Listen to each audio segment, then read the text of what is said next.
ലോകത്തിന്റെ വിവിധ കോണുകളിൽ നിന്ന് സമ്മർദ്ദമുണ്ടായിട്ടും ഇസ്രയേലിൽ ഒരു വിഭാഗം ജൂതർ തന്നെ പ്രധാനമന്ത്രി ബെഞ്ചമിൻ നെതന്യാഹുവിനെതിരെ രംഗത്ത് വന്നിട്ടും യാതൊരു കുലുക്കവുമില്ലാതിരുന്ന നെതന്യാഹുവിന്റെ ആണിക്കല്ലിളക്കിയിരിക്കുകയാണ് ഇപ്പോൾ ഹൂതികൾ. വിമാനത്താവളം ഉൾപ്പെടെ വിവിധ മേഖലയിൽ വൻ റോക്കറ്റ് ആക്രമണം നടത്തിയിരിക്കുകയാണ് ഹൂതി പോരാളികൾ.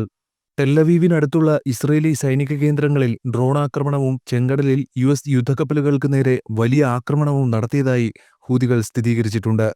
നാശനഷ്ടങ്ങൾ സംബന്ധിച്ചുള്ള കണക്കുകൾ പുറത്തുവരുന്നതേയുള്ളൂ. യമനിൽ ഹൂതികളെ ലക്ഷ്യമിട്ട് അമേരിക്ക വ്യോമാക്രമണങ്ങൾ തുടരുന്നതിനിടെയാണ് ഹൂതികൾ ഇസ്രായേലിനെതിരെ തിരിച്ചടിച്ചിരിക്കുന്നത്.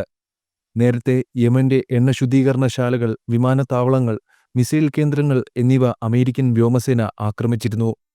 ചെങ്കടലിലെ വ്യാപാര കപ്പലുകൾക്ക് നേരെയുള്ള ഹൂതികളുടെ ആക്രമണം അവസാനിപ്പിക്കുക എന്ന പ്രഖ്യാപിത ലക്ഷ്യം കൈവരിക്കുന്നതുവരെ അതിശക്തമായ ശക്തി പ്രയോഗിക്കുമെന്ന് പ്രസിഡന്റ് ഡൊണാൾഡ് ട്രംപ് ആവർത്തിച്ച് പ്രതിജ്ഞയെടുക്കുകയും ചെയ്തിട്ടുണ്ട്. 3 ആഴ്ചയ്ക്കുള്ളിൽ അമേരിക്കൻ സൈന്യത്തിന്റെ ഹൂതികൾക്കെതിരെയുള്ള പ്രവർത്തനങ്ങൾക്ക് ഏകദേശം $1 ബില്യൺ ചിലവാകുമെന്നാണ് അടുത്തിടെ പുറത്തിറങ്ങിയ ഒരു റിപ്പോർട്ട് വ്യക്തമാക്കുന്നത്. അമേരിക്ക ഇതിനായി വൻ തുകകൾ ചെലവഴിച്ചിട്ടും ഹൂതികൾക്കെതിരെ നടത്തുന്ന ആക്രമണങ്ങൾ വേണ്ടത്ര ഫലം കാണുന്നില്ലെന്നാണ് ഇപ്പോൾ പുറത്തുവരുന്ന റിപ്പോർട്ട്. ഇതോടെ അമേരിക്കൻ തന്ത്രത്തിന്റെ പാളിച്ചകളെയും വീഴ്ചകളെയും ചൂണ്ടിക്കാണിച്ച് വിവിധ തലങ്ങളിൽ നിന്ന് ചോദ്യങ്ങൾ ഉയർന്നു കഴിഞ്ഞു. എന്നാൽ ട്രംപ് ഭരണകൂട ഉദ്യോഗസ്ഥർ സൈനിക നടപടി ഫലപ്രദമാണെന്ന് വാദിക്കുന്നു. നിരവധി ഹൂതി നേതാക്കളെ കൊലപ്പെടുത്തിയത് വിജയത്തിന്റെ തെളിവാണെന്ന് ദേശീയ സുരക്ഷാ ഉപദേഷ്ടാവ് മൈക്ക് വാൾട്സ് അടുത്തിടെ പറയുകയും ചെയ്തു. വിശകലന വിദഗ്ധരുടെ കണക്കനുസരിച്ച് 80ഓളം ഹൂതി സൈനിക ഉദ്യോഗസ്ഥർ കൊല്ലപ്പെട്ടിട്ടുണ്ടാകാമെന്നാണ്. എന്നിരുന്നാലും ഇത്രയും നാശനഷ്ടങ്ങൾ ഉണ്ടായിട്ടും ഹൂതികളുടെ മുതിർന്ന നേതൃത്വം വലിയ തോതിൽ സുരക്ഷിതമാണെന്ന് തന്നെ പറയാം. മാർച്ച് പകുതി മുതൽ ഹൂതികൾ ഇസ്രായേലിനെതിരെ ബാലിസ്റ്റിക് മിസൈലുകളും അമേരിക്കൻ നാവികസേനയുടെ കപ്പലുകൾക്ക് നേരെ ഡ്രോണുകളും മിസൈലുകളും ഉപയോഗിച്ചുള്ള ആക്രമണം തുടരുകയാണ്. എന്നിരുന്നാലും വ്യോമാക്രമണങ്ങൾ കൊണ്ട് മാത്രം തന്ത്രപരമായ ലക്ഷ്യങ്ങൾ കൈവരിക്കാൻ കഴിയുമെന്ന് അമേരിക്കയ്ക്ക് വിശ്വാസമില്ലെന്നാണ് ചില കേന്ദ്രങ്ങളിൽ നിന്ന് ലഭിക്കുന്ന വിവരം. ഹൂതികൾ ലോകത്തിലെ 1-ാം നമ്പർ സൈന്യമുള്ള അമേരിക്കയുമായി യുദ്ധത്തിലേർപ്പെടാൻ ശീലിച്ചിരിക്കുന്നു എന്ന് അമേരിക്കയിലെ ഉന്നത ഉദ്യോഗസ്ഥർ തന്നെ സമ്മതിക്കുന്ന കാര്യമാണ്. ഹൂതികൾ യഥാർത്ഥത്തിൽ വടക്കൻ യമനിൽ നിന്നുള്ള വളരെ ശക്തരായ ഗോത്ര പോരാളികളാണ്. ആക്രമണങ്ങൾ ഹൂതികളുടെ ദൃഢനിശ്ചയത്തെ ദുർബലപ്പെടുത്തുന്നതിന് പകരം അവരെ ധൈര്യപ്പെടുത്തുന്നതായി തോന്നുന്നുവെന്ന് യമനിലെ നയതന്ത്രജ്ഞർ ചൂണ്ടിക്കാണിക്കുന്നു. അതിനിടെ വിദേശ രാജ്യങ്ങളുടെ സമ്മർദ്ദത്തിന് ഇറാൻ വഴങ്ങില്ലെന്നും ഏത് തരത്തിലുള്ള ആക്രമണത്തിനും മറുപടി നൽകാൻ തയ്യാറാണെന്നും തുറന്നടിച്ചിരിക്കുകയാണ് ഇസ്ലാമിക് റവല്യൂഷണറി ഗാർഡ് കോർപ്സിന്റെ chief commander major general Hossein Salami. മുതിർന്ന IRGC കമാൻഡർമാരുമായുള്ള ഒരു കൂടിക്കാഴ്ചയിൽ സംസാരിക്കവേ ഇറാൻ ഒരു യുദ്ധത്തെക്കുറിച്ച് ഒട്ടും ആശങ്കപ്പെടുന്നില്ല എന്നും തങ്ങളൊരു യുദ്ധത്തിന് തുടക്കമിടില്ല, പക്ഷേ ഏത് യുദ്ധത്തിനും തയ്യാറാണെന്നും സലാമി പറഞ്ഞു.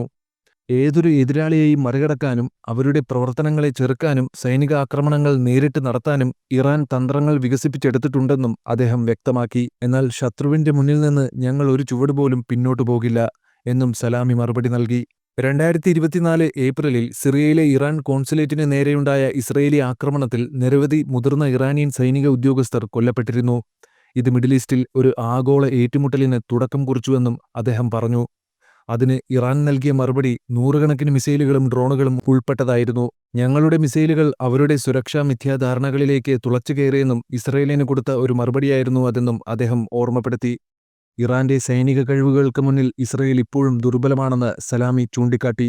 ഈ ശത്രുവിനെ മറികടക്കാനുള്ള അറിവും സൂത്രവാക്യങ്ങളും ഞങ്ങൾക്കുണ്ടെന്നതിൽ സംശയമൊന്നുമില്ലെന്നും അദ്ദേഹം പറഞ്ഞു. അമേരിക്കയും ഇറാനും തമ്മിലുള്ള സംഘർഷം രൂക്ഷമാകുന്നതിനിടയിലാണ് ജനറലിന്റെ ഈ പരാമർശങ്ങൾ കൂടി പുറത്തുവരുന്നത് എന്നത് ശ്രദ്ധേയമാണ്.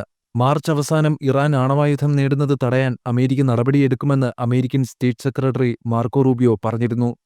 അതുമാത്രമല്ല, ഇസ്രയേലിനെ പ്രീണിപ്പിക്കുന്നതിലൂടെ യൂറോപ്പ് ചരിത്രത്തിന്റെ തെറ്റായ വശത്ത് നിൽക്കുകയാണെന്ന് ഇറാൻ വിദേശകാര്യ മന്ത്രാലയ വക്താവ് ഇസ്മായിൽ ബഗായി യൂറോപ്പിനെ കുറ്റപ്പെടുത്തിക്കൊണ്ട് പറയുകയുണ്ടായി.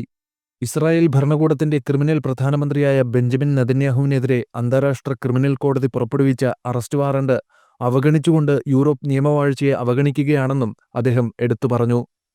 ഇസ്രായേൽ തന്നെ അമേരിക്കയുടെ ആശ്രിതത്വത്തിലാണ് ഇപ്പോൾ ഈ ധൈര്യം കാണിക്കുന്നത്. കൃത്യമായി ലഭിക്കുന്ന ആയുധ സേവനങ്ങളും സംഘർഷം വ്യാപിപ്പിക്കാനുള്ള ട്രംപിന്റെ ഉപദേശങ്ങളുമെല്ലാമാണ് നെതന്യാഹുവിന്റെ ധൈര്യം. എന്നിട്ടും ഈ ഇസ്രയേലിനെ പ്രീതിപ്പെടുത്തി ന്യായത്തെ അന്യായമാക്കുന്ന പാശ്ചാത്യ രാജ്യങ്ങളുടെ നിലപാട് നിയമവ്യവസ്ഥയോട് കാണിക്കുന്ന അവഗണനയാണെന്നത് വ്യക്തമാണ്. അതിനിടയിൽ അമേരിക്കൻ സൈനിക താവളങ്ങൾ വഹിക്കുന്ന അയൽരാജ്യങ്ങൾക്കും ഇറാൻ മുന്നറിയിപ്പ് നൽകി. അമേരിക്കൻ സേനയെ അവരുടെ വ്യോമാതിർത്തിയോ പ്രദേശമോ ഉപയോഗിക്കാൻ അനുവദിക്കുന്നത് ശത്രുതാപരമായ പ്രവൃത്തിയായി കണക്കാക്കുമെന്ന് Iraq, Kuwait, United Arab Emirates, Qatar, തുർക്കി, ബഹ്റൈൻ എന്നിവർക്ക് ഇറാൻ മുന്നറിയിപ്പ് നോട്ടീസ് അയച്ചിട്ടുണ്ടെന്ന് റോയിട്ടേഴ്സ് റിപ്പോർട്ട് ചെയ്തു. ഇത്തരമൊരു പ്രവൃത്തി അവർക്ക് ഗുരുതരമായ പ്രത്യാഘാതങ്ങൾ ഉണ്ടാക്കുമെന്നും ഒരു ഇറാനിയൻ ഉദ്യോഗസ്ഥൻ പറഞ്ഞതായി റോയിട്ടേഴ്സ് റിപ്പോർട്ട് ചെയ്തിട്ടുണ്ട്. അതേസമയം ഏപ്രിൽ 5-ന് ഇസ്രായേൽ സൈന്യം ഗാസ സ്ട്രിപ്പിലേക്കുള്ള ജലവിതരണം തടസ്സപ്പെടുത്തിയതോടെ പ്രദേശത്തെ മൊത്തം ജലവിതരണത്തിന്റെ 70% വിച്ഛേദിക്കപ്പെട്ടതായി ഗാസ മുനിസിപ്പാലിറ്റി അറിയിക്കുകയും പൂർണ്ണമായ ഒരു പ്രതിസന്ധി ഉണ്ടാകുമെന്ന് മുന്നറിയിപ്പ് നൽകുകയും ചെയ്തു. ഇസ്രായേലി കമ്പനിയായ മെക്കോറോട്ടിൽ നിന്ന് ഗാസ മുനമ്പിലേക്കുള്ള ജലവിതരണം ഇസ്രായേൽ സൈന്യം തടസ്സപ്പെടുത്തിയതായി ഗാസ മുനിസിപ്പാലിറ്റി വക്താവ് ഹോസ്നി മെഹന്നയാണ് അറിയിച്ചത്. ഇത് കിഴക്കൻ ഗാസ നഗരത്തിലെ ഷുജയിലേക്കുള്ള പ്രധാന പൈപ്പ് ലൈനിനെയാണ് ബാധിച്ചത്. ഏപ്രിൽ 3 മുതൽ ഇസ്രായേൽ സൈന്യം അവിടെ സൈനിക ആക്രമണം നടത്തിവരികയാണ്. ജലവിതരണം മുടങ്ങിയത് നേരിട്ടുള്ള സൈനിക നടപടി മൂലമോ അല്ലെങ്കിൽ ഇസ്രായേൽ അധികൃതരുടെ മനഃപൂർവ്വമായ രാഷ്ട്രീയ തീരുമാനത്തിന്റെ ഫലമോ ആയിരിക്കാമെന്ന് അദ്ദേഹം കൂട്ടിച്ചേർത്തു. കാരണം എന്തുതന്നെയായാലും മെക്കോറോട്ടിൽ നിന്നുള്ള ജലവിതരണം ഉടൻ പുനഃസ്ഥാപിച്ചില്ലെങ്കിൽ ഗാസ ഒരു സമ്പൂർണ്ണ ജലപ്രതിസന്ധി നേരിടേണ്ടിവരും. മെഹന്ന മുന്നറിയിപ്പ് നൽകി. വർഷങ്ങളായി തുടരുന്ന ഉപരോധം, അടിസ്ഥാന സൗകര്യങ്ങളുടെ തകർച്ച, ഇസ്രായേൽ അധിനിവേശം മൂലമുണ്ടായ ഭൂഗർഭജല മലിനീകരണം എന്നിവ കാരണം ശുദ്ധജലത്തിന്റെ ദീർഘകാല ക്ഷാമം നേരിടുന്ന ഗാസ മുനമ്പിൽ മാനുഷിക സാഹചര്യങ്ങൾ വഷളായിക്കൊണ്ടിരിക്കുന്നതിനാൽ വ്യാപകമായ നിർജ്ജലീകരണ ഭീഷണിയും നേരിടുന്നുണ്ട്. 18 മാസത്തെ വംശഹത്യയെ തുടർന്നുണ്ടായ ഭയാനകമായ സാഹചര്യത്തിനിടയിൽ ഗാസ മുനമ്പ് കടുത്ത ശുദ്ധജലക്ഷാമം മൂലം വ്യാപകമായ നിർജ്ജലീകരണ ഭീഷണി നേരിടുന്നു. ഇസ്രായേലി അധിനിവേശം മൂലമുണ്ടായ വർഷങ്ങളായി തുടരുന്ന ഉപരോധം, അടിസ്ഥാന സൗകര്യങ്ങളുടെ തകർച്ച, ഭൂഗർഭജല മലിനീകരണം എന്നിവ ഗാസയിലെ ജലസ്രോതസ്സുകളെ നിരന്തരം തളർത്തിക്കൊണ്ടിരിക്കുന്നു. ഇത് പൊതുജനാരോഗ്യത്തിനുള്ള അപകടസാധ്യതകൾ വർദ്ധിപ്പിക്കുകയാണ്.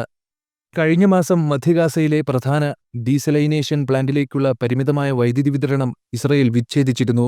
ദിവസങ്ങൾക്ക് ശേഷം ഇന്ധനക്ഷാമം കാരണം സ്ട്രിപ്പിലെ രണ്ടാമത്തെ വലിയ പ്ലാന്റ് കൂടി അടച്ചുപൂട്ടേണ്ടി വന്നു.